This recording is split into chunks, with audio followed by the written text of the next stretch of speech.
మన పొరుగు దేశం మయన్మార్‌లో 2021 తర్వాత మొన్నే స్టేట్ ఆఫ్ ఎమర్జెన్సీ ఎత్తేసారు. 2021 నుంచి 7 సార్లు అక్కడ ఎమర్జెన్సీని పొడిగిస్తూ వచ్చారనమాట.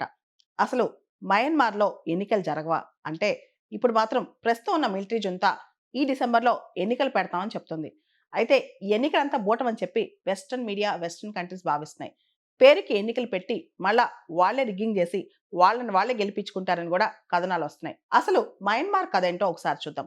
మన పొరుగు దేశమైన మయన్మార్‌లో 1960 దశకం నుంచి కూడా మిలిటరీ ప్రాబల్యం చాలా ఎక్కువుందనమాట.